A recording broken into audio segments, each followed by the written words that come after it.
রাফেদ দৌড়ে আসে। আমির রাফেদকে মিনিট তিনেক সময় নিয়ে দেখল। তার চোখের দৃষ্টি শীতল। রাফেদের বুক দুরুদুরু করছে।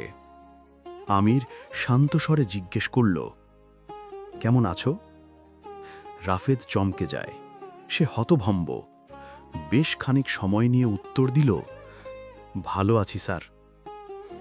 আমির আবার প্রশ্ন করল, তোমার বোনের ছেলে হয়েছিল নাকি মেয়ে? রাফেদের মনে হচ্ছে তার কলিজা এখনই ফেটে যাবে।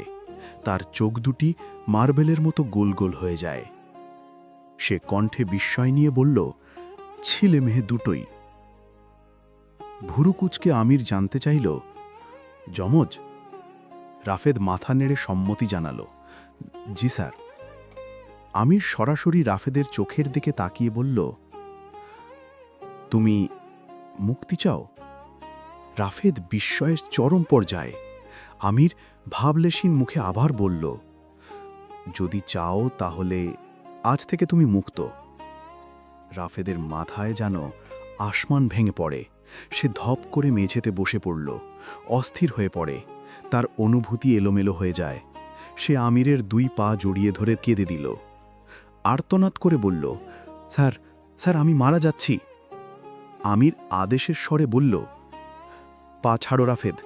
৩০ মিনিটের মধ্যে জায়গা না ছাড়লে আর যেতে পারবে না। রাফেদ ঝরঝর করে কাঁদতে থাকল, যেন পাহাড় ভেঙে ঝর্ণার পানি ঝরছে। আমির তাগাদা দিয়ে বলল, ওঠো, তারপর দৌড়াও। রাফেদ দ্রুত উঠে দাঁড়াল। সে তার ব্যাগ গুছিয়ে দ্রুত এই অন্ধকার ছেড়ে হারিয়ে যায় আলোর সন্ধানে। আমিরের বুকটা খাঁকা করছে। রাফেদের চোখ মুখে মুক্তির যেই আনন্দ সে দেখেছে, সেই আনন্দের তৃষ্ণায় তার কলিজা শুকিয়ে যাচ্ছে। কবে এই তৃষ্ণা মিটবে? কবে? আমিরের বুকে জ্বালা পড়া শুরু হয়। মনে হচ্ছে কোনো ঘূর্ণিঝড় ধেয়ে আসছে। যে ঘূর্ণিঝড় চোখের পলকে সব লণ্ডভণ্ড করে স্তব্ধ করে দিবে। লতিফা আর রিনু চলে যেতেই পদ্মজা বিছানা ছেড়ে টেবিলে বসল। হাতে তুলে নিল কলম। প্রিয়তম, আমার প্রতিটি রজনী যেন বিষাক্ত হয়ে উঠেছে। আমি আপনাকে ভুলে যেতে চাই, কিন্তু সম্ভব হচ্ছে না। বিছানার চাদরে আপনার শরীরের ঘ্রাণ, শরীরের প্রতিটি লোমকূপ বারবার জানান দেয় তারা আপনাকে ভালোবাসে। আমার অস্তিত্বের পুরোটা জুড়ে আপনার বিচরণ। বুকের ভেতরটা দগ্ধ হয়ে খান খান। আপনার উন্মুক্ত বুকের সাথে চেপে ধরে বলেছিলেন, আপনার তেতো জীবনের মিষ্টি আমি। আপনার মুখে ছিল হাজার হাজার শুকরিয়া। অথচ এই সময় এসে আপনি আপনার তেতো জীবনটা বেছে নিয়েছেন, ছুঁড়ে ফেলেছেন আমাকে। এ কোন গভীর সমুদ্রের অতলে আমাকে ছড়ে দিলেন? আপনার পাপের শাস্তি কেন আমি পাচ্ছি? আবেগ বিবেকের যুদ্ধে আমি বারবার আহত হয়ে পিছিয়ে যাচ্ছি। নিজের সবটুকু আপনার নামে দলিল করে দিয়ে আমি ভুল করেছি। এখনও আপনার শরীরের এক একটা আঘাত আমাকে চূর্ণ বিচূর্ণ করে দেয়, কিন্তু আমি আপনাকে আঘাত করতে চাই। আমার ভেতরের জ্বলন্ত আগুন নেভাতে আপনার এবং আপনার দলের প্রতিটি নরপশুর রক্তের ভীষণ প্রয়োজন।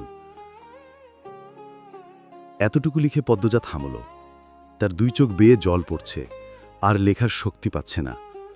ডায়েরির পৃষ্ঠাটি ছিঁড়ে দিয়াশলাইয়ের আগুনে জ্বালিয়ে দিল। আলমারি খুঁড়ে আমিরের দেয়া তলোয়ারটি হাতে নিল। সে তলোয়ারের দিকে স্থির দৃষ্টিতে তাকিয়ে অস্ফুট স্বরে বলল, আপনার বুকের হৃদয়ে আমি আজীবন রানী হয়ে থাকতে চেয়েছিলাম। সেই বুকে আমি কি করে আঘাত করব? শেষ কথাটি বলার সময় পদ্মজার দুই চোখ বেয়ে নোনা জল নামে। সে তলোয়ার মেঝেতে রেখে বিছানায় আছড়ে পড়ে কাঁদতে থাকল।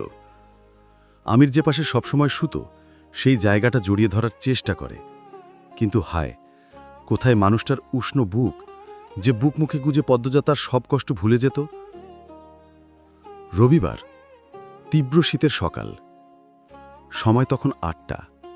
বাড়ি জুড়ে সবার ছোটাছুটি। পদ্মজা বারান্দায় দাঁড়িয়ে বাইরের পরিবেশ পর্যবেক্ষণ করছে। সে পাতাল ঘরে চাবি খুঁজছে। হাতে সময় নেই। আজ রাতের মধ্যেই জীবনবাজি রেখে হলেও কিছু করতে হবে। আলগা ঘরের সামনে খলিল দাঁড়িয়ে রয়েছেন।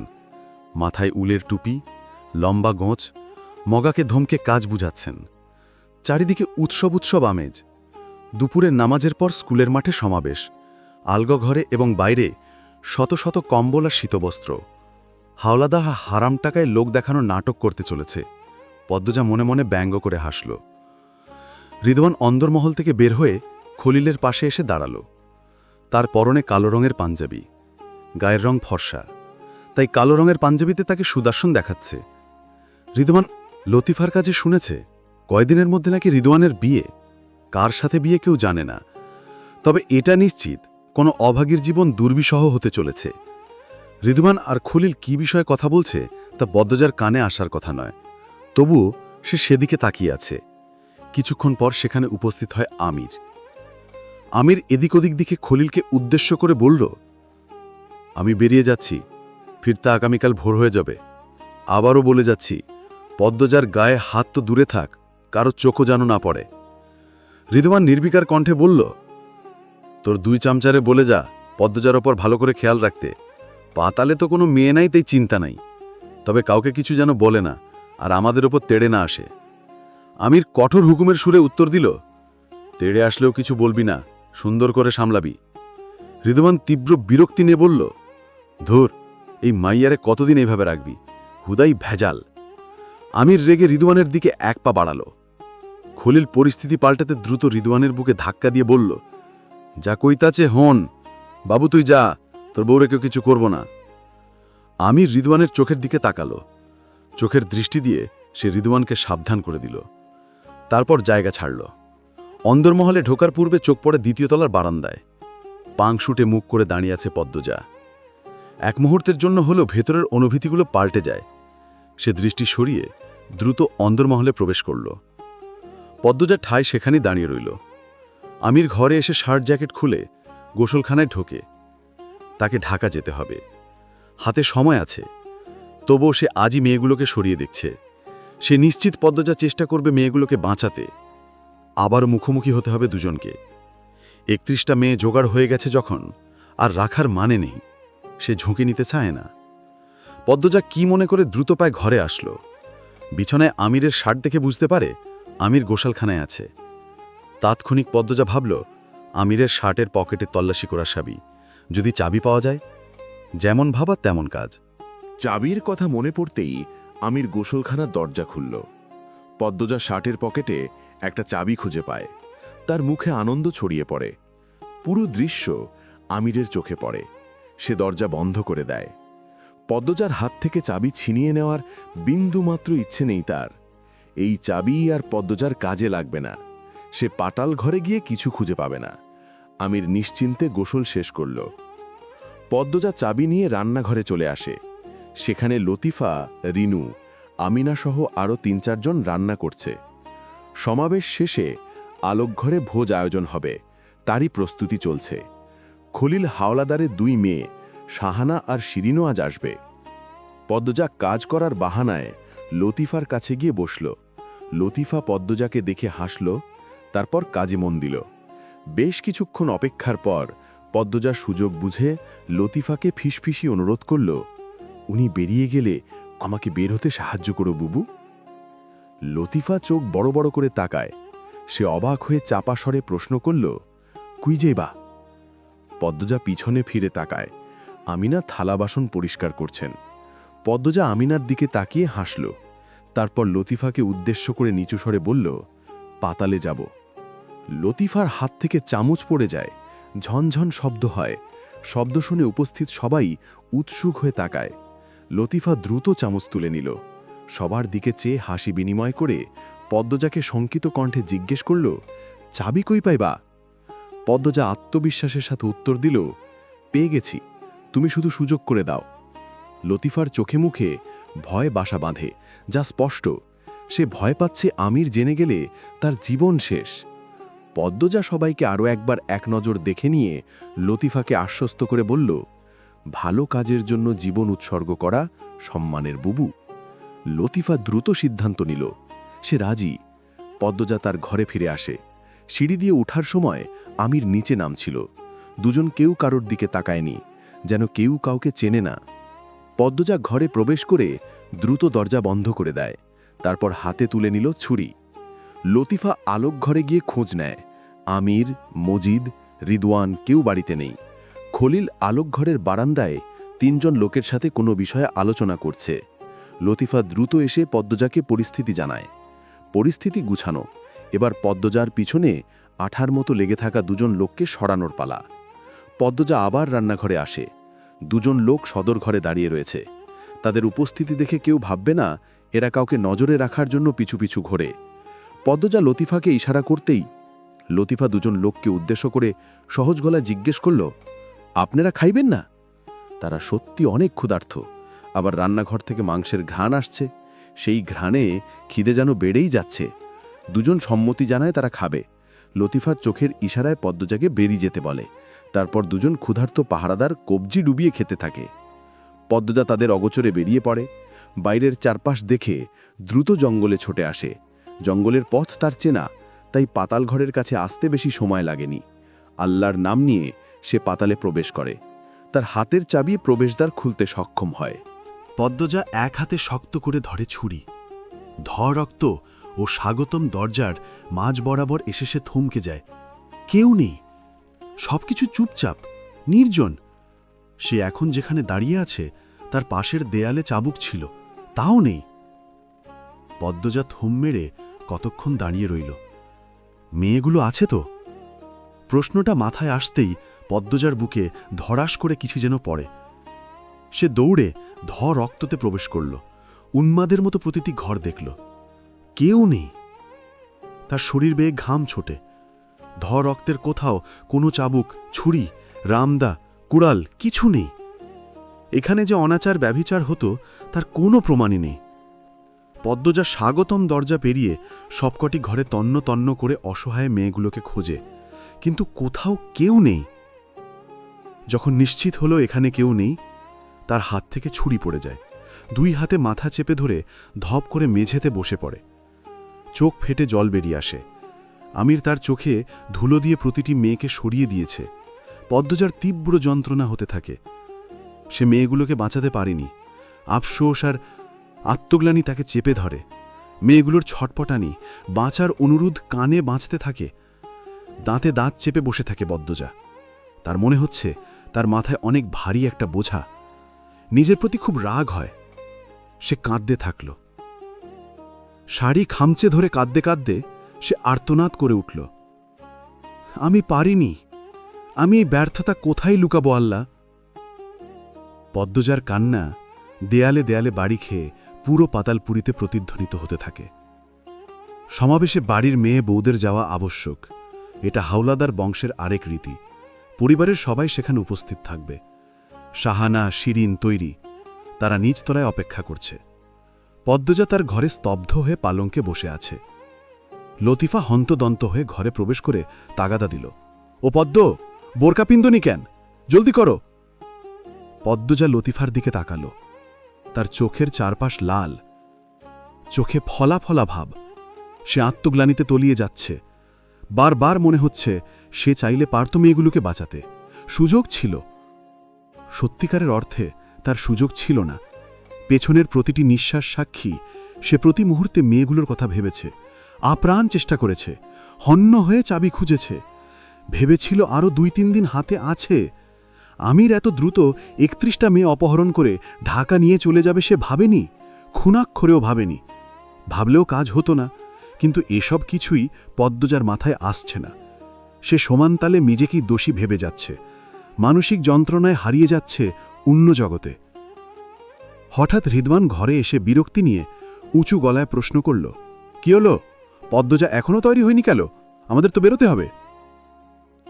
পদ্মজার আচমকা মনে হল আমির মেয়েগুলোকে আজ রাতটা গোডাউনে অথবা অফিসে রাখতে পারে, আর নয়তো বাসায়। এর মধ্যে যদি কিছু করা যায়। কিন্তু কার সাহায্য নিবে সে? এখানে ঢাকার কে আছে? সেকেন্ড 3 ভাবার পর তার মাথায় লিখনের নাম আসে। লিখন চাইলে আমিরকে থামাতে পারবে, অবশ্যই পারবে। এতে আমিরের সম্পর্কে সব জেনে যাবে লিখন। বলি হবে আমির। এটা ভাবতে পদ্মজার কষ্ট হয়। সে ঢোক গিলে নিজের আবেগ অনুভূতি সামলায়। সে আমিরকে মনে মনে বলি দিল, এখন লিখনই একমাত্র আশা। শুনেছি শুটিং এখনো চলছে। পদ্মজা সিদ্ধান্ত নেয় সে যেভাবেই হোক লিখনের সাথে আজ যোগাযোগ করবে। রিদওয়ানের দিকে অগ্নিদৃষ্টি নিক্ষেপ করে পদ্মজা শক্ত গলায় উত্তর দিল, আসছি। রিদওয়ান যাবার আগে তাড়া দিয়ে বলল, জলদি। তারপর সে বেরিয়ে গেল। রিদওয়ান বের হতেই পদ্মজা ঘৃণা ভরে বিড়বিড় করল, বেজন্মা। তারপর দ্রুত বোরকা ও নিকাব পরে নিল। মৃদুল তার মা বাবাকে নিয়ে হাওলাদার বাড়িতে পা রাখে। তার বুকের গোপন কুঠুরিতে থাকা হৃদয়টা খুশিতে নৃত্য করছে। যখন সে তার মা বাবাকে বলল সে বিয়ে করতে চায় আর মেয়েও পছন্দ করেছে, তখনই তার মা বাবা দুজনেই খুশিতে আটখানা হয়ে যায়। মিয়াবাড়ির সবাই খুশিতে ভোজ আয়োজন করে। তাদের আদরের দুলাল মৃদুল। মৃদুল এতদিন অলন্দপুরে ছিল বলে তার মা জুলেখা বানু অসুস্থ হয়ে পড়ে। 6 বিঘা ভূমির উপর কাঠের বাড়ি আর 90 বিঘা জমির একমাত্র উত্তরাধিকারী মৃদুল। তার অনুপস্থিতিতে বাড়ির প্রতিটি মানুষ মৃতের মতো হয়ে গিয়েছিল। এমত অবস্থায় মৃদুলের বিয়ের সিদ্ধান্ত তাদের মাঝে ঈদের আনন্দ নিয়ে এসেছে, তাই এত দ্রুত তাদের আগমন। মৃদুলের বাবা গফুর মিয়ার মাথায় টুপি, গায়ে দামি পাঞ্জাবি, শরীর থেকে আতরের ঘ্রাণ ভেসে আসছে। জুলেখা নিকাব তুলে মৃদুলকে জিজ্ঞেস করলেন, বাড়িতে কি কেউ নাই? মৃদুল জুলেখাকে এক হাতে জড়িয়ে ধরে আশ্বস্ত করে বলল, অন্দরমহলে গেলেই মানুষ পাইবেন, একটু ধৈর্য ধরেন আম্মা। জুলেখা কপাল কুঁচকালেন। তিনি স্বাস্থ্যবান একজন মহিলা, বাচাল প্রকৃতির মানুষ। রূপ এবং সম্পদ নিয়ে অহংকারের শেষ নেই। তিনি সরু চোখে চারপাশ দেখতে দেখতে অন্দরমহলে আসেন। অন্দরমহলের সামনে রিনু ছিল। রিনু মৃদুলকে দেখে দাঁত বের করে হাসল। সে এগিয়ে এসে উচ্ছ্বাসের সাথে বলল, মৃদুল ভাইজান আয়া পড়ছেন? মৃদু রসিকতা করে উত্তর দিল, আইসি, দেখা যাইতেছে না। রিনু বোকার মতো হাসে। জুলেখা আর গফুর মিয়ার পা ছুঁয়ে সালাম করে। রিনু জানতে চাইল, ফুপি আম্মা ঘরে আছে? রিনু মাথা নেড়ে বলল, না ভাইজান, বাড়ির সবাই স্কুল ঘরে গেছে। মৃদুলের কথা শেষ হওয়ার আগেই জুলেখা ভ্রু কুচকে প্রশ্ন করলেন, ক্যারে, ওইখানে কি দরহার? রিনু বিস্তারিত বলল। গফুর মিয়া সন্তুষ্টির সাথে বললেন, মনটা জুড়ায় গেল। হাওলাদার বাড়ির যে আত্মীয় হইব, হেরি 7 জন্মের কফাল। গফুরের প্রশংসা জুলেখা বানুর ভালো লাগেনি। অন্যের প্রশংসা তিনি সহ্য করতে পারেন না। হাতের ব্যাগটা রিনুর দিকে বাড়িয়ে দিয়ে ঝাঝালো স্বরে বললেন, এই সেরি, ধরো ব্যাগটা। রিনু হাত বাড়িয়ে ব্যাগ নিল। জুলেখা আবার হুকুমের সুরে বললেন, আমরা কোন ঘরে থাকমু? লয়া যাও। রিনু বিনীতভাবে উত্তর দিল, আপনারা আলগো ঘরে থাকবেন। জুলেখা পিছনে ফিরে আলগো ঘরের দিকে ইশারা করে অবজ্ঞার সুরে প্রশ্ন করলেন, এই টিনের ঘর ডাত? জুলেখার প্রশ্নে স্পষ্ট অবজ্ঞা। তিনি টিনের ঘরে থাকতে আগ্রহী নন বোঝাই যাচ্ছে। রিনু কিছু বলল না। মৃদুল জুলেখাকে থামিয়ে দিয়ে আদুরে স্বরে বলল, আম্মা, কম কথা কন, আমরা মেহমান। রিনু জুলেখার কথাবার্তায় বুঝে গেছে এই মহিলা কোন প্রকৃতির। সে মনে মনে ভাবে, পূর্ণার কপালে ঝাঁটা আছে। জুলেখা আলগো ঘরে থাকবে না, এটা নিশ্চিত। রিনু জুলেখাকে অন্দরমহলে নিয়ে আসে। রানী লাবণ্যর খালি ঘরটা দেখিয়ে বলল, এই ঘরে থাকবেন। জুলেখা ব্যাগপত্র রেখে বিছানায় টান টান হয়ে শুয়ে পড়েন। হাত পা ম্যাজ ম্যাজ করছে। একবার ভাবলেন রিনুকে বলবেন পা টিপে দিতে, কি মনে করে যেন বললেন না। মৃদুল গফুর মিয়াকে উদ্দেশ্য করে বলল, আব্বা, আমি গোসল কইরা খাওয়া দাওয়া কইরা স্কুল ঘরে যাইতাছি, আপনি যাইবেন? গফুর সাই দিয়ে বললেন, হ জামু, মহৎ কাজ নিজের চোখে দেখাও, ভাগ্য রে বাপ। মৃদুল এবার জুলেখার দিকে থিরে বলল, আম্মা, আপনি যাইবেন? জুলেখা ক্লান্ত। তিনি মিনমিনিয়ে উত্তর দিলেন, না আব্বা, আমি যাবো না। মৃদুল ব্যাগ থেকে লুঙ্গি গামছা বের করল। জুলেখা উঠে বসলেন। রিনুকে ডেকে চড়া গলায় বললেন, এই ছেড়ি, কলটা কোন দিকে, আমারে দেখায় দাও। জুলেখা আদেশ করলেন নাকি হুমকি দিলেন রিনু বুঝতে পারছে না। সে চুপচাপ জুলেখাকে নিয়ে কল পারে গেল। লতিফা থাকলে ভালো হতো। নতুন কোনো মেহমান এসে তেরিবিড়ি করলে লতিফা শায়েস্তা করতে পারে। শাহানা নিকাব খুলে মাথায় পানি দিল। শাহানা মাথা ঝুঁকে রাখে, আর পদ্মজা 2 হাতে পানি নিয়ে শাহানার মাথায় ঢালে। কিছুক্ষণ পানি দেওয়ার পর শাহানা সুস্থ বোধ করে। বিশ্রাম নেয়ার জন্য সে একটু দূরে একটা গাছের গোড়ায় বসল। পদ্মজা চারপাশ দেখে নিজের নিকাব খুলল। চোখ দুটি জ্বলছে, পানি দেয়া প্রয়োজন। পদ্মজা যেখানে ছিল সেখানে নেই। লিখন চারপাশে চোখ বুলিয়েও পদ্মজার দেখা পেল না। এখানে আসতে আসতে কোথায় চলে গেল? ত্রিধাও খুঁজল। স্কুলে একবার শুটিং হয়েছিল, তাই লিখন জানে স্কুল ঘরের পিছনে একটা ঘাট আছে। পদ্মজা সেখানে থাকতে পারে ভেবে সেদিকে গেল লিখন। দুজন লোক নিজেদের মধ্যে কথা বলতে বলতে তার পাশ কেটে ভিড়ের দিকে যায়। লিখন ঘাটে এসে থামে। কারো উপস্থিতি টের পেয়ে শাহানা পিছনে ফিরে তাকায়, আবার চোখ সরিয়েও নেয়। পদ্মজা মুখ ধুয়ে পিছনে ফিরতেই দূরে লিখনকে দাঁড়িয়ে থাকতে দেখল। পদ্মজার গলার দুটো গাঢ় কালো খয়েরি দাগ, মুখের ক্ষত, চোখের মুখের অবস্থা দিনের আলোর মতো লিখনের চোখের সামনে ভেসে ওঠে। শাহানা পদ্মজার এমন অবস্থা দেখে চুমকে যায়। সে শ্বশুরবাড়ি থেকে বাপের বাড়ি এসে সমাবেশে এসেছে। পদ্মজার সাথে নিকাব পরা অবস্থায় কথা হয়েছে, তাই পদ্মজার এই অবস্থা সে দেখেনি। লিখনের কথা হারিয়ে যায়, বাক হরা হয়ে পড়ে সে। একেই বোধহয় পৃথিবী থমকে যাওয়া। পদ্মজা দ্রুত নিকাব পরে নিল। পদ্মজা এক পা করে উপরে উঠে আসে। পদ্মজার প্রতিটি কদম লিখনের হৃৎপিণ্ডে কাঁপন ধরায়। সে কথা বলার মতো ভাষা খুঁজে পাচ্ছে না। শাহানা পদ্মজার এক হাত ধরে বিচলিত হয়ে প্রশ্ন করল, ও পদ্ম, তোমার এই অবস্থা কেমনে হইল? পদ্মজা চাপা স্বরে উত্তর দিল, বাড়িতে গিয়ে সব বলবো আপা। শাহানা চোখ দুটি বড় বড় করে তাকিয়ে আছে। পদ্মজার শরীরে যে দাগ সে দেখেছে, এতে নিশ্চিত কেউ পদ্মজাকে মেরেছে। গলা চেপে ধরেছে, গালে নখের আঁচড়ও রয়েছে। শাহানা স্তব্ধ হয়ে যায়। আমির পদ্মজার জন্য কতটা পাগল সবাই জানে। আমির পদ্মজার ভালোবাসা গল্প সবার মুখে মুখে। শাহানা শিরিন দুজনেই তাদের শ্বশুরবাড়িতে আমির পদ্মজার ভালোবাসার গল্প করে। সেই পদ্মজার গায়ে মারের দাগ। আমিরের তো মারার কথা না, অন্য কেউ পারবে না। তাহলে কিভাবে কি হলো? শাহানার মাথায় কিছু ঢুকছে না। পদ্মজা লিখনের দিকে তাকাতেই লিখন নিঃশ্বাস ছাড়ল। নিঃশ্বাসের শব্দ উপস্থিত ত্রিধা, শাহানা, পদ্মজা তিনজনেই শুনতে পায়। পদ্মজা তার রিনঝিনে মিষ্টি কণ্ঠে বলল, আপনার সাথে আমার কথা ছিল। লিখন ঠাই দাঁড়িয়ে থেকে স্পষ্ট জানতে চাইল, কি হয়েছে তোমার সাথে? লিখনের চোখের কার্নিশে জল জমে। পদ্মজা পথপ্রস্তুত হয়ে পড়ে। কেউ তার মুখ দেখলে তাকে অনেক রকম প্রশ্নের সম্মুখীন হতে হবে, তাই সে মুখ দেখাতে চায়নি কাউকে। পূর্ণা প্রেমার সাথে যখন দেখা হয় তখনও সে নিকাব খোলেনি।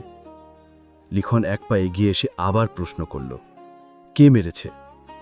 পদ্মজার বুক ধুকভুক করছে। তার মিথ্যে বলায় অভ্যেস নেই, আবার সত্যটাও সম্ভব নয়। পরিস্থিতি সেরকম নয়। পদ্মজা লিখনের পাশে দাঁড়িয়ে থাকা ত্রিধার দিকে তাকাল। পুতুলের মতো সুন্দর মেয়েটা উৎসুক হয়ে তাকিয়ে আছে। ত্রিধা পদ্মজার শরীরের দাগ নিয়ে চিন্তিত নয়, সে আগ্রহ নিয়ে পদ্মজার চোখ দেখছে। কাদার কারণে ফুলে থাকলেও সৌন্দর্য হারিয়ে যায়নি। অসম্ভব সুন্দর চোখ, টানা টানা চোখ বোধহয় একেই বলে। ত্রিধাই ঈর্ষান্বিত। পদ্মজা কথা ঘোরানোর জন্য লিখনের প্রশ্নে পাল্টা প্রশ্ন করল, মারের দাগ হতে যাবে কেন? লিখন রুদ্ধশ্বাসে বলল, মুখে দাগ, গলা চেপে ধরার দাগ, চোখ ফুলে আছে। কে বলবে এটা মারের দাগ না? আমির হাওলাদার মেরেছে। শাহানা চমকে যায়, রাগ হয়। শাহানা শিরিন আমিরকে অনেক ভালোবাসে। আমিরকে নিয়ে এত বড় কথা কি করে বলতে পারে লিখন? শাহানা তেড়ে এসে রাগী স্বরে বলল, বাবু মারব কেরে, তুমি কি তা কও? পদ্মজা পরিস্থিতি সামলাতে দ্রুত লিখনকে বলল, সব বলবো। আপনার সাথে গুরুত্বপূর্ণ কথা আছে, আপনার সাহায্য প্রয়োজন, অনুগ্রহ করে শুনুন। শাহানা পদ্মজার এক হাত ধরে নিজের দিকে ফিরিয়ে সন্দেহের সুরে জানতে চাইল, পর পুরুষের কাছে কি তার সাহায্য তোমার পদ্ম? পদ্মজা অনুনয় করে বলল, আপা, আমি আপনাকে সব বলবো, একটু সময় দিন।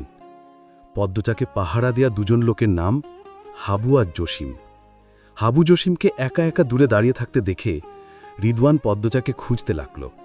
খুঁজতে খুঁজতে ঘাটে এসে উকি দেয়। লিখনের সামনে পদ্মজাকে দেখে ভয় হয় রিদওয়ানের। লিখন দেশের একজন খ্যাতিমান অভিনেতা। সে যদি পদ্মজার মুখ থেকে সব জেনে যায়, যে কোনো মূল্যে তাদের ধ্বংস করতে উঠে পড়ে লাগবে, আর সফলও হতে পারবে। পদ্মজা পারে না, কারণ তার স্বামী এতে জড়িত। তার 2 বোনকে নিয়ে ভয় আছে। সর্বোপরি সে একজন নারী। রিদওয়ান দূর থেকে হাঁক দিল, পদ্মজা। রিদওয়ানের কণ্ঠ শুনে পদ্মজা হতভাব হয়। লিখনের সাথে কথা যে আর দীর্ঘ হওয়া সম্ভব নয়, তা স্পষ্ট। পদ্মজা তাকালো। রিদওয়ান এগিয়ে এসে আদেশ করল, চাচা যেতে বলেছেন। শাহানা কৈফিয়ত দিয়ে রিদওয়ানকে বলল, মাথাটা ঘুরতা আসিল, পদ্মজা আমারে ঘাটে আইনা পানি দিছে। রিদওয়ান আর চোখে লিখনকে দেখল। লিখনের প্রতিক্রিয়া দেখল। লিখন তাকালেই সে দৃষ্টি সরিয়ে নেয়। রিদওয়ানের দৃষ্টি দেখে লিখনের বিচক্ষণ মস্তিষ্ক বুঝে যায়, এই দৃশ্যে ঘাপলা আছে। পদ্মজা ভালো নেই, তার সাথে খারাপ কিছু হচ্ছে, আর রিদওয়ান সব জানে। সে জড়িত। রিদওয়ান শাহানাকে জিজ্ঞেস করল, এখন ঠিক আছো? শাহানা এক হাতে নিজের কপাল চেপে বলল, হ ভাই। রিদওয়ান হেসে লিখনের দিকে তাকালো, করমর্দন করে বলল, কি খবর? রিদওয়ানের জবাব না দিয়ে লিখন সরাসরি বলল, আমি পদ্মজার সাথে কিছুক্ষণ কথা বলতে চাই। রিদওয়ান পদ্মজার চোখের দিকে তাকায়, তারপর লিখনের দিকে। ভ্রু কুঁচকে প্রশ্ন করল, কি কথা? ব্যক্তিগত, দয়া করে সুযোগ করে দিলে খুশি হব। লিখনের সোজাসুজি তাথা। রিদওয়ান দূরে সরে দাঁড়াল, গম্ভীর স্বরে বলল, পদ্মজা আমাদের বাড়ির বউ। সে যার তার সাথে বাইরে নির্জনে কথা বলতে পারে না। লিখনের হাঁস ফাঁস লাগছে। সে জ্ঞানহীন হয়ে পড়ছে, নিজেকে ঠিক রাখতে পারছে না। মন বারবার বলছে, পদ্মজা ভালো নেই, সত্যি তো ভালো নেই। লিখন জেদ ধরে বলল, পদ্মজা আমাকে কিছু বলতে চায়। রিদওয়ান পদ্মজার দিকে তাকিয়ে আদেশের স্বরে বলল, পদ্মজা চলো, চাচা ডাকে। পদ্মজা রিদওয়ানকে মোটেও ভয় পায় না। রিদওয়ানের আদেশ শোনা তো দূরের কথা, তবে এই মুহূর্তে কিছুতেই লিখনের সাথে কথা বলা সম্ভব নয়। তাই সে চলে যাওয়ার কথা ভাবে। চলে যাওয়ার জন্য উদ্যত হতেই লিখন পথ আটকে দাঁড়ায়। তার গলার স্বর চড়া হয়, কে মেরেছে তোমার গলায় দাগ? মুখে কিসের দাগ? কে মেরেছে প্রশ্নটা কানে আসতেই রিদওয়ানের গলা শুকিয়ে যায়। এত কিছু কি করে লিখন দেখল? পদ্মজা দেখিয়েছে? এভাবে বাইরের পুরুষ মানুষকে নিজের গলা দেখিয়েছে? রিদওয়ান তার আসল রূপ ভাষা নিয়ন্ত্রণ করতে পারল না। পদ্মজার উদ্দেশ্যে কুৎসিত ইঙ্গিত করে বলল, তুমি না সতী সাবিত্রী, পর পুরুষকে গলা দেখিয়ে বেড়াও? আমি জানে?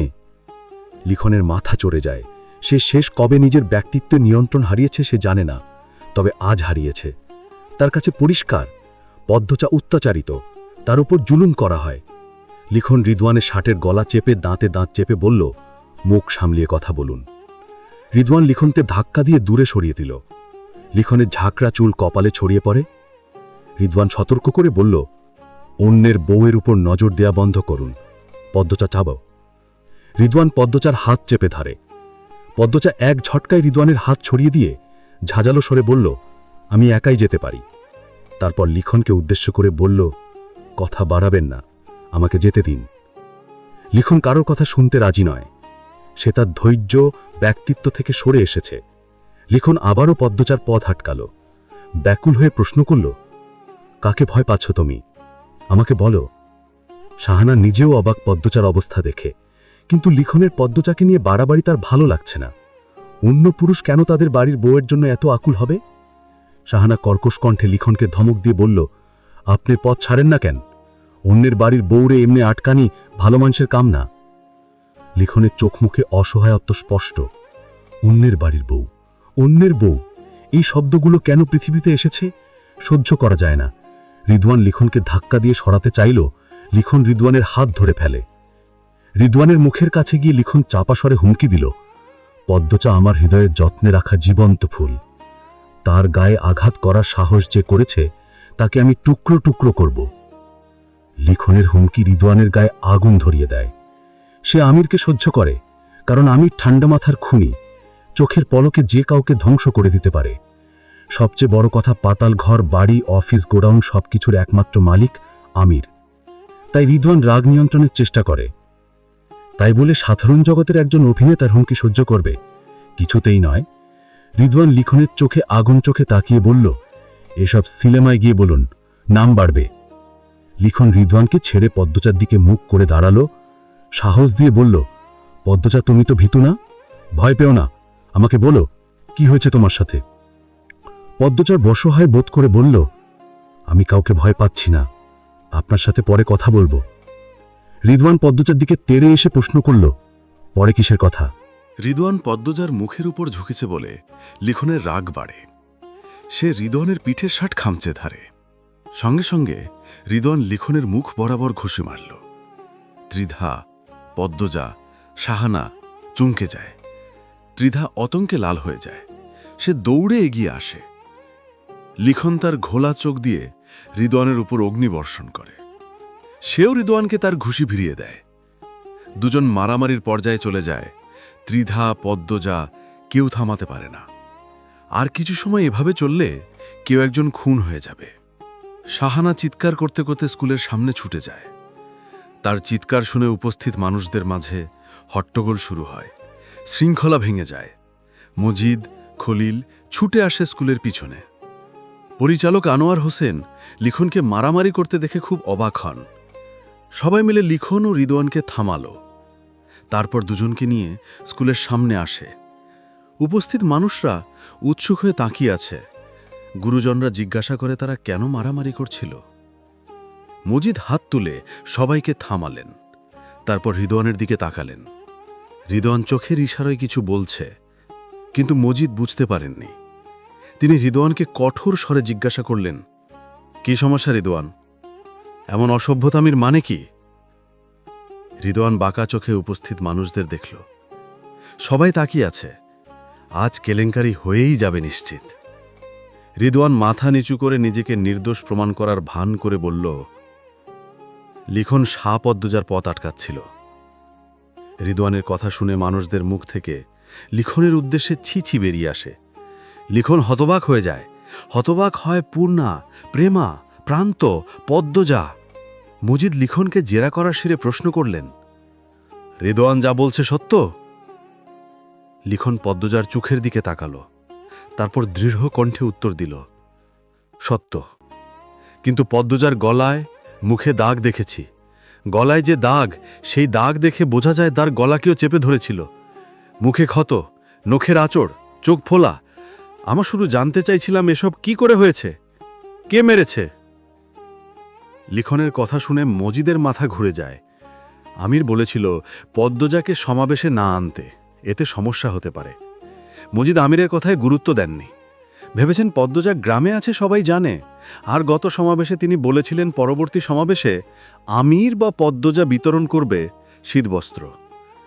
আমির তো চলে গেল, তাই পদ্মজাকে এনেছেন। আর এই সমাবেশে বাড়ির মেয়ে বউরা অসুস্থ থাকলেও উপস্থিত থাকে। যদি কোনো প্রশ্ন করে, আমিরের বউ কোথায়? প্রশ্নটা সহজ, উত্তরও বানিয়ে দেওয়া যেত। তবু মজিদ হাওলাদার প্রশ্ন এড়াতে পদ্মজাকে নিয়ে এসেছেন। তিনি প্রশ্ন শুনতে পছন্দ করেন না। মজিদের মুখের রং পাল্টে যাওয়াটাও লিখনের চোখে পড়ে। সে ভেবে নেয় এ সম্পর্কে মজিদও জানে। সে সবার সামনে চ্যালেঞ্জ দিয়ে প্রশ্ন করল, আপনার বাড়ির বউয়ের শরীরে মারের দাগ কি করে এলো? মজিদের কণ্ঠস্বর পরিবর্তন হয়।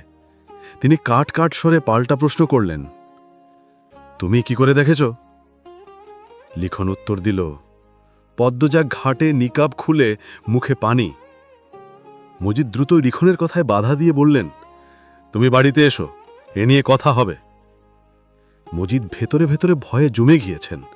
পদ্মজা যদি মুখ খুলে কি হবে?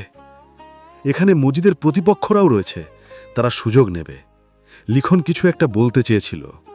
তারা পূর্বে মজিদের নতুন প্রতিপক্ষ ইয়াকুব আলী সুযোগ বুঝে টিপ্পনি কেটে বললেন, বাড়ির বউয়ের গায়ে মারের দাগ, এটা তো ভালো কথা না। মদ্যবর কি ছেলের বউয়ের উপর অত্যাচার করে? মজিদ ফোঁস করে নিঃশ্বাস ছাড়েন। পরিস্থিতি হাতের বাইরে চলে গেছে। যে করেই হোক পরিস্থিতি হাতে আনতে হবে। মজিদ ইয়াকুব আলীকে মেকি হেসে বললেন, অহেতুক কথা বলবেন না। আমাদের বাড়িতে বউরা রানীর মতো থাকে, গায়ে হাত তোলার প্রশ্নই আসে না। কথা বলার পূর্বে বিবেচনা করে বলবেন। ইয়াকুব আলী হাসলেন, বিদ্রুপের সুরে বললেন, তাহলে কি নায়ক সাহেব মিথ্যা বলছেন? ইয়াকুব আলীর সাথে আরও দুজন তাল মিলিয়ে দাবি করল, আমরা সত্যটা জানতে চাই। হাওলাদারদের অবস্থা এখন দরজার চিপায় পড়ার মতো। পদ্মজা তাদের অবস্থা দেখে মুচকি হাসে। পদ্মজার শরীরে মারের দাগ আছে। এ কথা শুনে পূর্ণা মানুষজনের মাঝখান থেকে বেরিয়ে উঁচু মাটির টিলার উপর উঠল। পদ্মজার পাশ ঘেঁষে দাঁড়াল। সে ব্যাকুল হয়ে জানতে চাইল, আপা, লিখন ভাই কি বলছে? পদ্মজা নিরুত্তর। খলিল উত্তেজিত হয়ে পড়েছে। সব না সবাই জেনে যায়। আতঙ্কে এসে সবার উদ্দেশ্যে চেঁচিয়ে বলল, লিখন সাহ মিছা কথা কইতাছে। খলিলের কথা শুনে মজিদের ইচ্ছে হয় খলিলকে জুতা দিয়ে পিটাতে। লিখন প্রতিবাদ করে বলল, এইটুকুও মিথ্যা না, দাগগুলো এখনো তাজা। পদ্মজা তো সামনেই আছে। ভিড় থেকে একজন বৃদ্ধ মহিলা প্রস্তাব দিলেন, পদ্মমার নিকাবটা সরাইলেই হাঁচামিছা জানা যাবে। মজিদ জানতেন কেউ এরকম কিছুই বলবে। এখন প্রমাণিত হয়ে যাবে খলিল মিথ্যে বলেছে। মজিদের ভেতরটা থরথর করে কাঁপছে। তিনি কি করবেন, কি বলবেন বুঝতে পারছেন না। পদ্মজা চেয়েছিল অন্যভাবে এই অধ্যায়ের সমাপ্তি করতে। যেহেতু সবার সম্মুখে সব প্রকাশ করার সুযোগ এসেছে, সেহেতু উচিত সব ভাস করে দেওয়া। এতে সব শুনে কেউ না কেউ মেয়েগুলোকে উদ্ধার করতে পদক্ষেপ নিতে পারবে। সে পুরো নিকাব না খুলে শুধু মুখটা উন্মুক্ত করল। তার মুখের স্পষ্ট কালছিটে দাগগুলো দেখে মানুষজনের কোলাহল বেড়ে যায়। সবাই ফিসফিস করে কথা বলতে থাকে। পূর্ণা পদ্মজার গালের একটা ক্ষত দেখেছে। শুনেছিল তো দুর্ঘটনা এমন হয়েছে। নখ ডেবে যাওয়া দুটো ঝাগার চোখের অবস্থা দেখে তার বুক ছ্যাঁত করে উঠে যায়। সে পদ্মজার সামনে এসে দাঁড়ায়। নিকাব তুলে গলা দেখে চমকে যায়। অশ্রুজল চোখে পদ্মজার দিকে তাকিয়ে অবাক হয়ে ডাকে, আপা। ইয়াকুব আলী খুব অবাক হয়েছেন এরকম ভান করে বললেন, মেয়েটার কি অবস্থা? মদ্যবর এভাবেই কি বউদায় রানী করে রাখেন? মজিদের বুকের ব্যথা বাড়ে। এক পা পিছিয়ে যান। কি হচ্ছে এসব? রিদওয়ান জিহ্বা দিয়ে ঠোঁট ভেজায়। সে পদ্মজার ঘাব দেখে ধারণা করছে পদ্মজা এখনই সব বলে দিবে। আর সব শোনার পর এত মানুষের সাথে তাদের পেরে ওঠা সম্ভব নয়। রিদওয়ান ঢোক গিলে আচমকা বাঁচার পথ খুঁজে পেয়ে চিৎকার করে উঠল, আমির মেরেছে, এমনি এমনি মারেনি। পদ্মজার লিখন সার সাথে 6 বছর আগে সম্পর্ক হয়েছিল। বিয়ের পরও লুকিয়ে ঢাকা অবৈধ মেলামেশা করে গেছে। আমির কয়দিন আগে হাতে নাতে ধরেছে আর তাই মেরেছে। রিদওয়ানের কথা শুনে পদ্মজাও লিখনের মাথায় যেন বাজ পড়ে। মজিদের চোখ দুটি জলজল করে উঠে। রিদওয়ান বাঁচার পথ খুঁজে পেয়েছে। মানুষজনের কোলাহল দ্বিগুণ হয়। মজিদ কখনো ভাবেননি তার পরিবার নিয়ে আবারও এমন সভা হবে। যা হওয়ার হয়ে গেছে। পদ্মজার সম্মান উৎসর্গ করে হলেও তাদের সম্মান রক্ষা করতে হবে। লিখন ক্রোধে আক্রোশে রিদওয়ানের উপর ঝাঁপিয়ে পড়ে। হাবু, জসিমসহ আরও কয়েকজন লিখনকে আটকায়। লিখন ছটপট করতে করতে চেঁচিয়ে উঠল, মিথ্যবাদী। ভিড় থেকে কেউ একজন উচ্চস্বরে বলল, মাতব্বা সাহেব, সত্যিটা খুলে বলেন। মজিদ হাওলাদার কেশে গলা পরিষ্কার করে অসহায় ভান ধরে সবার উদ্দেশ্যে বললেন, আমি চাইনি আমার ছেলের বউয়ের কোনো দুর্নাম হোক। হাজার হোক সে আমার একমাত্র ছেলের বউ। কিন্তু পরিস্থিতি যখন বাধ্য করছে তখন না বলে উপায় নেই। আপনারা অনেকেই জানেন, মোড়ল বাড়িতে একবার লিখনসার শুটিং করতে এসেছিল। তখন পদ্মজার লিখনসার মধ্যে একটা সম্পর্ক গড়ে ওঠে। তারপর আমার ছেলে আমিরের সাথে পদ্মজার বিয়ে হয়। আমির পদ্মজাকে নিয়ে ঢাকা চলে যায়। ঢাকায় লিখনসার সাথে পদ্মজার অবৈধ সম্পর্ক চলতে থাকে। আমার বোকা ছেলে কখনো ধরতে পারেনি। গ্রামে আসার পর লিখনসা 2 বার আমাদের বাড়িতে গিয়েছিল। প্রমাণ আছে, কিন্তু অনেকেই দেখেছেন তো? কয়েকজন বলাবলি করল তারা দেখেছে। মজিদ আবার করুণ স্বরে বললেন, লিখনসা কিন্তু পদ্মজার জন্য যেত। একদিন রাতেও যায়। তখন আমির হাতে নাতে ধরে দুজনকে। তাই আমির পদ্মজার গায়ের উপর হাত তোলে, রাগে একটু মার দেয়। এতে কি কোনো দোষ হয়ে গেছে আমার ছেলের? পদ্মজা ক্ষুধার্ত বাঘিনীর মতো চিৎকার করে প্রতিবাদ করল, মিথ্যা কথা, আপনি বানিয়ে কুৎসা রটাচ্ছেন। মজিদ হাওলাদার বুক ভরা নিঃশ্বাস নেন। তিনি জানেন এই গ্রামবাসী তাকে কতটা বিশ্বাস করে। আর লিখনকেও অনেকে বাড়িতে যেতে দেখেছে। পদ্মজার নামে একবার সালিশ বসেছিল, যদিও সেটা তার ছেলের সাথে, তবে মেয়ে নির্দোষ হলেও তার একবারের বদনাম সারা জীবন রয়ে যায়।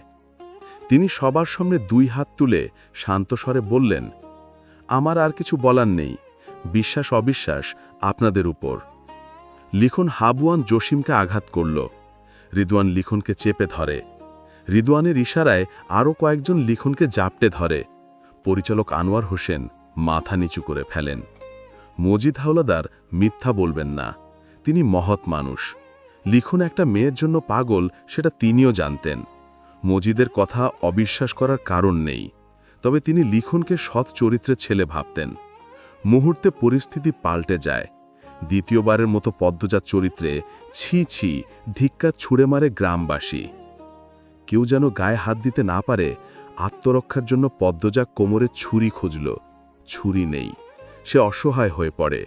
চিৎকার করে সবার উদ্দেশ্যে মিনতি করল, সবাই আমার কথা শুনুন। সবাই পদ্মজার কথা শুনল না। সবার চেঁচামেচিতে তার গড়ার স্বর কারো কানেই যায় না। মজিদ হাওলাদারকে তারা অন্ধের মতো বিশ্বাস করে। নিয়তি পদ্মজার সম্মানে দ্বিতীয়বারের মতো আঘাত হানে। ৭৮। মজিদ হাওলাদার 2 হাত তুলে সবাইকে শান্ত হতে বললেন। তাৎক্ষণিক কোলাহল কমে আসে। তিনি আদেশের সুরে বললেন, আমার ঘরের বিচার আমার ঘরে হবে। আমি আর এ বিষয়ে কথা বাড়াতে চাই না। রিদওয়ান, পদ্মজাকে বাড়ি নিয়ে যাও। রিদওয়ান পদ্মজাকে ছুঁতে উদ্যত হতেই লিখন শরীরের সব শক্তি দিয়ে চেঁচিয়ে উঠল, পদ্মজা যাবে না। লিখন পদ্মজার জন্য ভয় পাচ্ছে। হাওলাদার বাড়ির মানুষগুলো কত বড় মিথ্যবাদী সে আজ টের পেয়েছে। এত বড় মিথ্যে চাপিয়ে দিল নিজেদের কুকর্ম লুকোতে। মজিদ হাওলাদারের মিথ্যা অভিনয় তাকে অবাক করেছে খুব। এরা পদ্মজাকে বাড়ি নিয়ে কি করে কে জানে। রিদওয়ান লিখনকে কথা শুনল না। সে পদ্মজাকে ধমকের স্বরে বলল, বাড়ি চলো। তারপর হাত ধরল। সঙ্গে সঙ্গে পদ্মজাও রিদওয়ানের হাত চেপে ধরল। চাপা ক্রোধে হিসিস করে বলল, 6 বছর আগের অপবাদ আবার আমার জীবনে নিয়ে আসার জন্য আপনার মতো নরপশুদের অভিশাপ। কিন্তু এবার না আমাকে আর না আমার বোনদের কাউকে ছোঁয়ার সাহস কেউ দেখাতে পারবে না। পদ্মজার রিদওয়ানের মুখের উপর থুতু ছুঁড়ে মারে। উপস্থিত মানুষজন চমকে যায়। কোলাহল দ্বিগুণ হয়। রিদওয়ানের পদ্মজার দিকে আগুন চোখে তাকায়। তার উপর হাত তোলার জন্য প্রস্তুত হয়। পদ্মজার পিছনে দাঁড়িয়েছিল পূর্ণা। সে আর রাগ নিয়ন্ত্রণ করতে পারল না। রিদওয়ানের পূর্বে রিদওয়ানের গালের শরীরের সব শক্তি দিয়ে থাপ্পড় বসিয়ে দিল। পূর্ণার আকস্মিক ব্যবহারে সবাই চমকে যায়। চারিদিকে চেঁচামেচি শুরু হয়ে যায়। বিশৃঙ্খলা বেড়ে যায়। রিদওয়ান রাগে হিতাহিত জ্ঞানশূন্য হয়ে পড়ে। সে পূর্ণার গলা চেপে ধরে। শিরিন ভয়ে চিৎকার করে উঠল, ও আল্লাহ, আল্লাহর গজব পড়ছে, এইখানে গজব পড়ছে। তারপর দ্রুত সরে যায়। শাহানা খলিল রিদওয়ানকে আটকানোর চেষ্টা করে। রিদওয়ান রাগে কিরমির করছে। খলিল চাপা স্বরে রিদওয়ানের কানে কানে বললেন, রিদু, পূর্ণারে ছাড়, মানুষ দেখতাছে। রিদওয়ান ছাড়ল না। পদ্মজা জানে এই মুহূর্তে সে হাওলাদার বাড়ির মানুষদের আঘাত করলে গ্রামবাসী ভালো চোখে দেখবে না। তবুও রিদওয়ানকে আঘাত করার জন্য বাধ্য হতে হয়। পদ্মজা রিদওয়ানের পেট বরাবর জোরে লাথি বসায়। রিদওয়ান ছিটকে সরে যায়। 2 হাতে পেট চেপে ধরে। শাহানা ও মাগো বলে চেঁচিয়ে উঠল। পূর্ণা মাটিতে লুটিয়ে পড়ে। মৃদুল গফুর মিয়াকে নিয়ে স্কুলের দিকে আসছিল। দূর থেকে দেখতে পেল মাঠের মানুষজন অস্থির হয়ে আছে। সে গফুর মিয়াকে ব্যস্ত হয়ে বলল, আব্বা, আপনি আসেন, আমি আগে যাইতেছি। তারপর দৌড়াতে থাকে। স্কুল মাঠে পৌঁছাতেই উঁচু টিলায় রিদওয়ানকে পূর্ণার গলা চেপে ধরতে দেখল। তার রক্ত মাথায় উঠে যায়। শরীরে যেন কেউ আগুন ধরিয়ে দেয়। এদিক ওদিক খুঁজে একটা মাঝারি আকারের বাঁশ পেল। সে দ্রুত বাঁশ নিয়ে দৌড়াতে থাকে।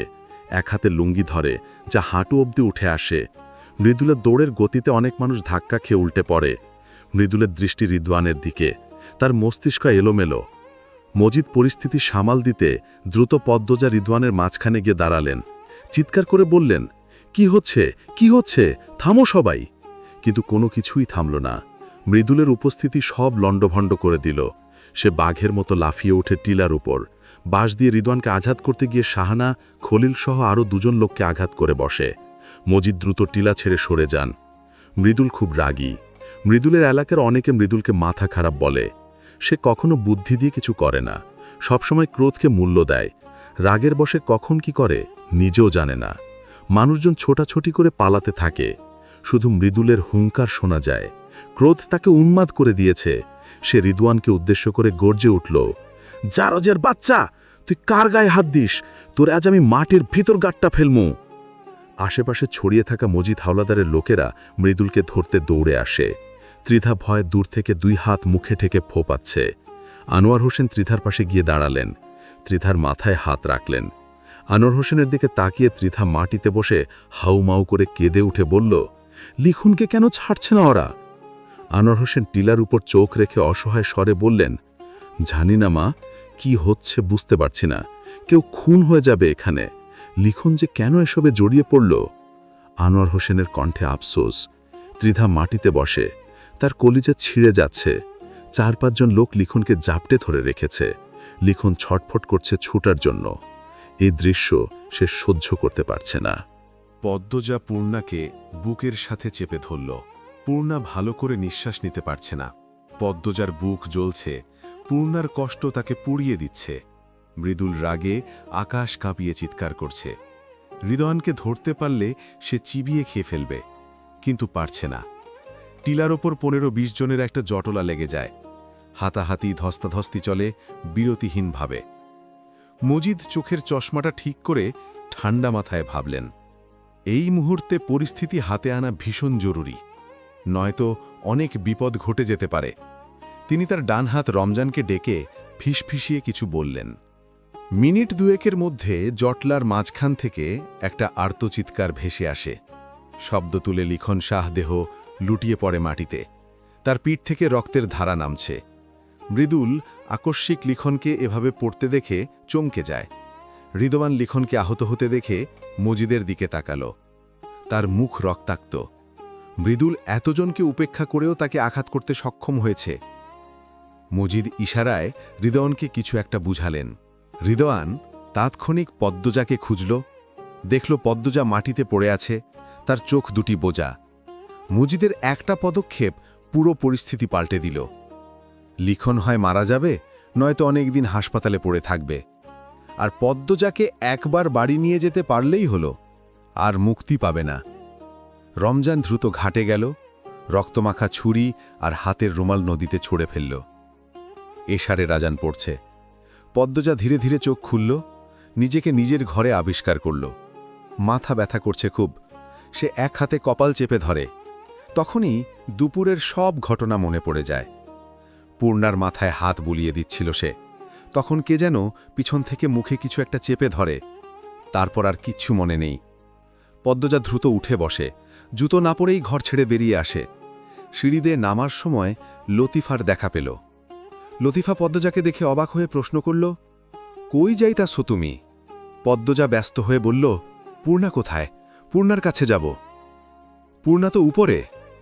পদ্মজা থমকে গিয়ে প্রশ্ন করে, উপরে মানে 3 তলায়? লতিফা মাথা নেড়ে বলল, হ। পদ্মজা বিড়বিড় করে প্রশ্ন করে, এখানে কি নিয়ে আসলো? পদ্মজা প্রশ্ন করল ঠিকই, উত্তরের আশায় খাকল না। দৌড়ে 3 তলায় চলে গেল। 3 তলার একটা ঘরেই পালঙ্ক আছে। রুম্পা যে ঘরে ছিল। পদ্মজা সেই ঘরে এসে মৃদুলকে দেখতে পেল। মৃদুল চেয়ারে বসে আছে, বিছানায় শুয়ে আছে পূর্ণা। পদ্মজা উল্কার গতিতে পূর্ণার মাথার কাছে গিয়ে বসল।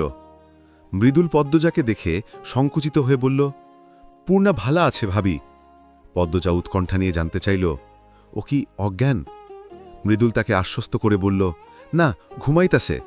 কিছুক্ষণ আগে সজাগ ছিল। খেয়েছে। আপনার ধারে অনেকক্ষণ বৈশা ছিল। পদ্মজা পূর্ণার মাথায় হাত বুলিয়ে দিল। তারপর পূর্ণার গালে কপালে চুমু দিল। মৃদুলের দিকে ফিরে প্রশ্ন করল, প্রেমা, প্রান্ত কোথায়? বাড়িতে গেছে। ঠিক আছে ওরা? জি ভাবি। পদ্মজা একটু ইতস্তত করে প্রশ্ন করল, আর লিখন শাহ?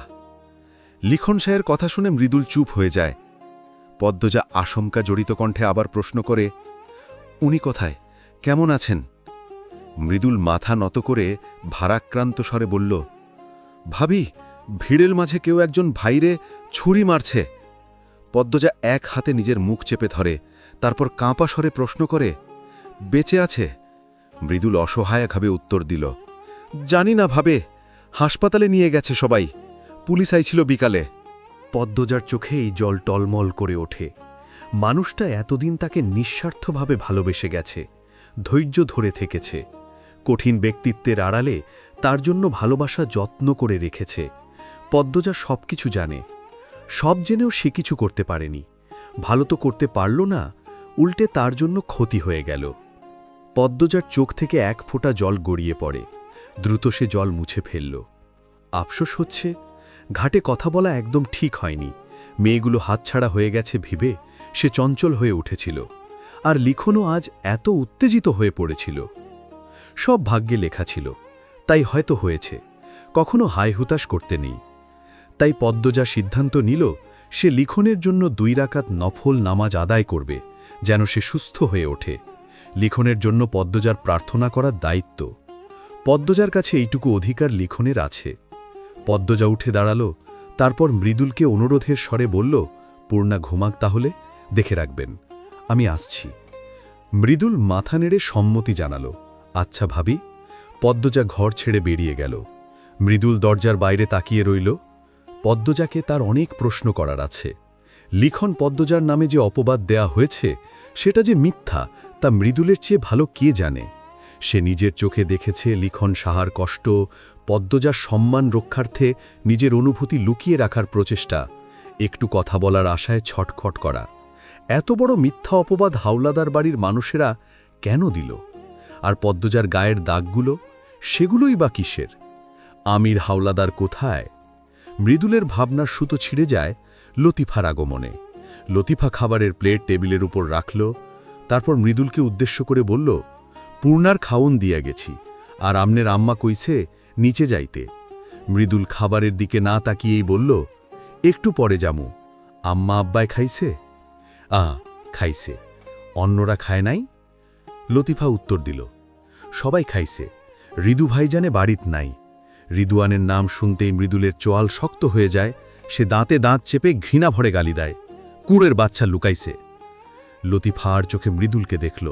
মৃদুল রাগে ছটফট করছে, এক হাত দিয়ে আরেক হাত খামচে ধরে রেখেছে। পরিস্থিতি হালকা করতে লতিফা নিচু স্বরে বলল, আমনের আম্মার মেজাজ ভালো না। মৃদুল কুচকে প্রশ্ন করল, কেন, কি হইছে?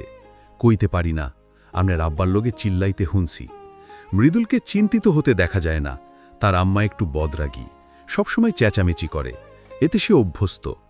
মৃদুল লতিফাকে অন্য একটি জরুরি প্রশ্ন করল, আমির ভাই কই আছে? লতিফা সহজ গলায় উত্তর দিল, ঢাকাত গেছে, কোন দিন আইব জানি না। মৃদুল দীর্ঘশ্বাস ফেলে বলল, আচ্ছা যাও এখন। লতিফা জায়গা ত্যাগ করল। মৃদুল ধীরে ধীরে হেঁটে জানালার কাছে গেল। জানালার কপাট খুলে দিল। আজ চাঁদ উঠেছে, জ্যোৎস্না রাত। সে পূর্ণাকে ভালোবাসার কথা বলার জন্য এমন একটা রাতের অপেক্ষা করেছিল। জানালা খুলে দেওয়াতে চাঁদের আলো পূর্ণাকে ছুঁয়ে দেওয়ার সুযোগ পায়। চাঁদ তার নিজস্ব মায়াবী আলো নিয়ে ছড়িয়ে পড়ে পূর্ণার সারা মুখে। পূর্ণার চোখ মুখ সেই আলোয় চিকচিক করে ওঠে, অন্যরকম সুন্দর দেখায়। মৃদুল পূর্ণার পাশে এসে বসল। পূর্ণার মুখের দিকে তাকাতেই মৃদুলের চোখে ভেসে ওঠে রিদওয়ান কিভাবে পূর্ণার গলা চেপে ধরেছিল। মৃদুলের মেজাজ জড়ে যায়। রিদওয়ানকে সে যতক্ষণ ইচ্ছামতো পেটাতে না পারবে শান্তি মিলবে না। মৃদুল অনেকক্ষণ রিদওয়ানকে খুঁজেছে, পেল না। মৃদুল ছটফট করতে করতে বিড় বিড় করে গালি দিল, হারামের বাচ্চা। পূর্ণা ঘুমের মধ্যে নড়ে চড়ে ওঠে, এক পাশ হয়। পূর্ণার দেহ নিস্তেজ হয়ে পড়েছিল। প্রান্ত পূর্ণাকে বাড়ি নিয়ে যেতে বলে। বাসন্তী বাড়িতে একা, তিনি কিছুই জানেন না। তখন মজিদ বললেন, পূর্ণাকে তাদের বাড়িতে নিয়ে গেলে বেশি ভালো হবে। পদ্মজা সেখানে আছে। মৃদুলও রাজি হয়ে যায়। তার কাছাকাছি থাকবে পূর্ণা, এর চেয়ে আনন্দের কি হতে পারে? প্রান্ত মেনে নিল। এই মুহূর্তে মৃদুলই পূর্ণার অভিভাবক। মৃদুল বুঝতে পারেনি মজিদ হাওলাদার ভালো মানুষই দেখাতে এই প্রস্তাব দিয়েছেন, যাতে গফুর মিয়া বা মৃদুল অথবা গ্রামবাসী কেউই মজিদকে দোষী না ভাবে। মজিদ সবাইকে নিজের উদারতা দেখিয়েছেন। গ্রামবাসীর উদ্দেশ্যে বলেছেন, পদ্মজা দোষী হলেও তার বোন দোষী নয়। রিদওয়ান পূর্ণার সাথে অন্যায় করেছে, এজন্য রিদওয়ানের শাস্তি হবে। তিনি রিদওয়ানকে সবার সামনে থাপ্পড় দিয়েছেন আর বলেছেন, পূর্ণা সুস্থ হলে পূর্ণার কাছে ক্ষমা চাইবে রিদওয়ান। মৃদুল কল্পনা থেকে বেরিয়ে পূর্ণার এক হাত মুঠোয় নিয়ে হৃদয়ের অন্তঃস্থল থেকে ফিসফিস করে বলল, তাড়াতাড়ি সুস্থ হয়ে যাও, আমি তোমারে নিয়ে যাইতে আইছি। মৃদুল পূর্ণার হাতে আলতো করে স্পর্শ করতে করতে তার মায়াবী মুখখানা মুখস্থ করে নিল।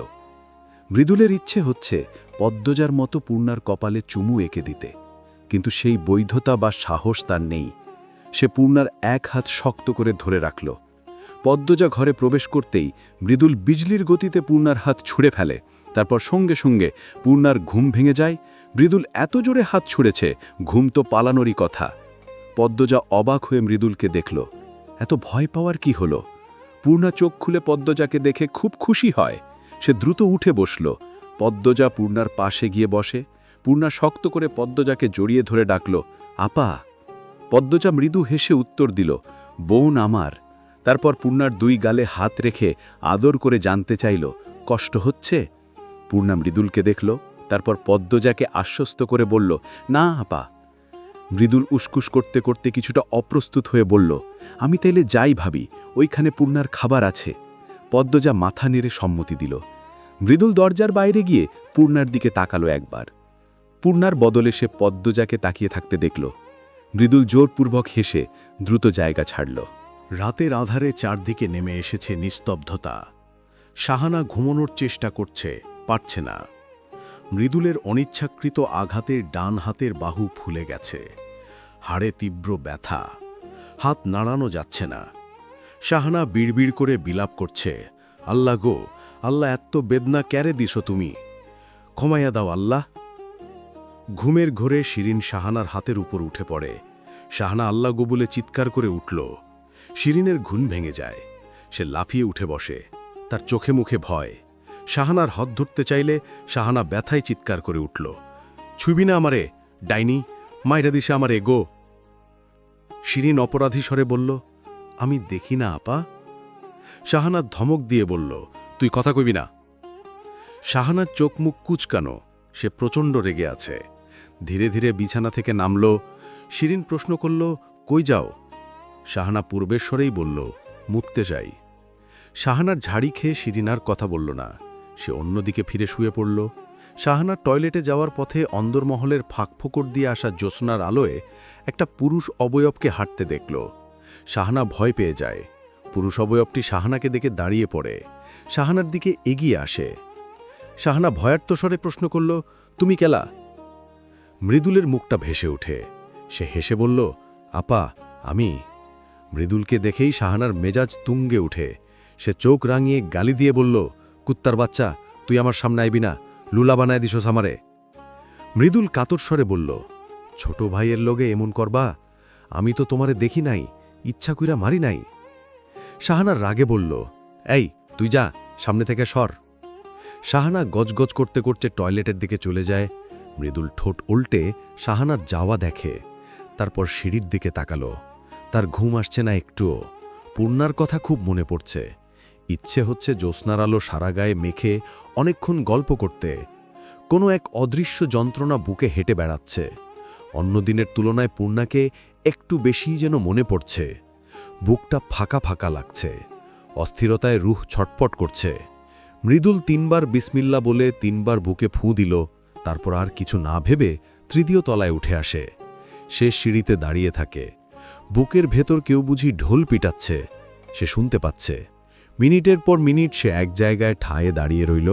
তারপর কবুতরের মতো ডাকল। মৃদুল যে কবুতরের মতো ডাকতে পারে, পূর্ণা আর মৃদুলের পরিবার ছাড়া কেউ জানে না। পূর্ণা যদি জেগে থাকে, তাহলে মৃদুলের নকল ডাক সে চিনতে পারবে। তারপর নিশ্চয়ই সাড়া দিবে। মৃদুল পূর্ণার জন্য আরও কিছুক্ষণ অপেক্ষা করল। পূর্ণার ডাকা নেই। মৃদুল ভাবল পূর্ণার ঘুমে বোধ হয়, তাই সে আর অপেক্ষা করার কথা ভাবল না। চলে যাওয়ার জন্য ঘুরে দাঁড়াল। তখন দরজা খোলার শব্দ কানে আসে। মৃদুল পিছনে তাকাতে গিয়েও তাকালো না। যদি পদ্মজা হয়? মৃদুল দ্রুত চলে যেতে উদ্যত হয়। তখন পূর্ণা ডাকল, দাঁড়ান। মৃদুল ঘুরে দাঁড়াল। সাদা রঙের ওপর নীল সুতোর কাজের নকশিকাঁথা গায়ে জড়িয়ে পূর্ণা হেঁটে আসছে। মৃদুল পূর্ণার সাক্ষাতের আশায় ছিল। যখন পূর্ণার সাক্ষাৎ পাওয়া গেল, বুঝতে পারল তার দম বন্ধ হয়ে আসছে। অস্বস্তি হচ্ছে, অদ্ভুত এক যন্ত্রণা হচ্ছে। তবে সেই যন্ত্রণা প্রাপ্তির। পূর্ণা সামনে এসে দাঁড়াল, প্রস্তাব দিল, ছাদে চলুন, তারপর কথা বলবো। দুজন একসাথে ছাদে উঠে আসে। ছাদে উঠতেই রাতের পৃথিবীর সৌন্দর্যের ওই শোকজময় সমারোহ চোখে পড়ে। আকাশে ইয়া বড় চাঁদ। দুজন মুগ্ধ নয়নে চাঁদের দিকে তাকালো। সৌন্দর্যের মাদকতা ছড়িয়ে পড়ে দুজন প্রেমীর মনে। মৃদুল পূর্ণার দিকে তাকালো, পূর্ণাও তাকালো। চোখাচোখি হতেই দুজন হেসে ফেলল। মৃদুল প্রশ্ন করল, ঘুমাও নাই? না, ঘুম আসছিল না। একটু ভালা লাগতাছে? ভাবি ঘুমে? ভাবি কিছু কইছে? পূর্ণা মুখ ভার করে বলল, না, অনেকবার প্রশ্ন করেছি ভাইয়ার সাথে কি হয়েছে, মুখে গলায় কিসের দাগ। আপা উত্তর দেয়নি। আপার মুখের উপর কথা বলার সাহসও হয়নি। মৃদুল দীর্ঘশ্বাস ছেড়ে বলল, কিছু একটা তো হইছেই। আচমকা মনে পড়েছে এমনভাবে পূর্ণা বলল, তবে আমি ঘুমের ভান ধরেছিলাম, তখন টের পেয়েছি আপা নীরবে কাঁদছে। আমার খুব কষ্ট হচ্ছে আপার জন্য। আপার কিসের কষ্ট না জানাও বুঝি আমি শান্তি পাব না। মৃদুল চিন্তিত স্বরে বলল, আমির ভাইয়ের সাথে কিছু হইছে? ভাইয়ার দেখা পেলেই হতো, বলল পূর্ণা, তার দৃষ্টি আকাশের দিকে। তারপর আবার অনুরোধ করল, কাল লিখন ভাইয়ার খবর এনে দিতে পারবেন? মৃদুল আশ্বস্ত করে বলল, পারব, চিন্তা করো না, লিখন ভাইয়া ঠিক হয়ে যাইব। পূর্ণা আর কিছু বলল না, সে আকাশের দিকে তাকিয়ে রইল। মৃদুল রোম্যান্টিক স্বরে প্রশ্ন করল, রাতের আকাশ তোমার কেমন লাগে? পূর্ণা খোশ মেজাজে জবাব দিল, অনেক ভালো লাগে। আমার আম্মা, আপা, প্রেমা সবাই জ্যোৎস্না রাত পছন্দ করে। আমাদের অনেক মুহূর্ত আছে জ্যোৎস্না রাত নিয়ে। আপনার কেমন লাগে? মৃদুল হাসল, তারপর মুগ্ধতার সাথে বলল, রাতের আকাশ কোনোদিন আমার দেখার ইচ্ছা হয় নাই। এমনি রাইতে বারইলে বারইতাম, আকাশ দেখার লাগা বারইতাম না। প্রথম তোমার সাথে দেখতে এলাম। পূর্ণা মৃদুলের দিকে তাকালো, তারপর চাঁদের দিকে তাকিয়ে লাজমাখা স্বরে বলল, এত সুন্দর মানুষের পাশে আমার মতো কালো মানুষকে দেখে চাঁদ কি লজ্জা পাচ্ছে না? মৃদুল উত্তরে বলল, চাঁদের কিসের এত দেমাগ যে পূর্ণার গায়ের রং নিয়ে লজ্জা পাইব? পূর্ণা ঠোঁট কামড়ে হাসি আটকাল। জ্যোৎস্নার রূপ মাধুরী নিজ চোখে অবলোকন করার সৌভাগ্য পূর্ণার বহুবার হয়েছে, কিন্তু আজকের সময়টা অন্যরকম লাগছে। মায়াবী এক অনুভূতি সর্বাঙ্গে শীতল বাতাস ছড়িয়ে দিচ্ছে। মৃদুল প্রস্তাব দিল, বৈশা কথা কই।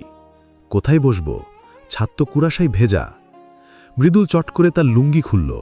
পূর্ণা শুরুতে চমকে যায়, পরে দেখল মৃদুলের পরনে প্যান্ট আছে। মৃদুল তার লুঙ্গি ছাদের মেঝেতে বিছিয়ে বলল, বৈশা পড়ো। পূর্ণা মনে মনে আস্তাকফিরুল্লাহ আস্তাকফিরুল্লাহ বলে লুঙ্গির ওপর বসল। কিছুটা দূরত্ব রেখে মৃদুল বসল, তারপর বলল, প্যান্টের ওপর লুঙ্গি পরার সুবিধা হইল এইডা, যে কোনো দরকারে কামে লাগে। একবার টুপি ছাড়া রাইতে মাছ ধরতে গেছিলাম, ঠান্ডা বাতাসে মাথা সেকি বেদনা। এরপর করলাম কি? পূর্ণা বাধা দিয়ে হেসে বলল, লুঙ্গি দিয়ে টুপি বানিয়েছেন তাই তো? মৃদুল গর্বের সাথে বলল, হ, উপস্থিতি বুদ্ধি এটা। পূর্ণা হাসল, মৃদুলও হাসল। আকাশের বিশাল উজ্জ্বল চাঁদটি আর তার সাথী তারাদের নিয়ে পূর্ণা মৃদুলের প্রেম কথন চলে সারা রাত। দুজন মুঠো মুঠো চাঁদের আলোকে সাক্ষী রেখে কাটিয়ে দেয় মুহূর্তের পর মুহূর্ত। দিনে একটা অঘটন ঘটে যাওয়ার পরও প্রকৃতি তাদের মনে প্রাণে প্রেম নিয়ে আসে গোপনে। এ যেন কোনো কিছুর ইঙ্গিত নয় তো? অসময়ে কেন এমন সুসময় দেখা দিল?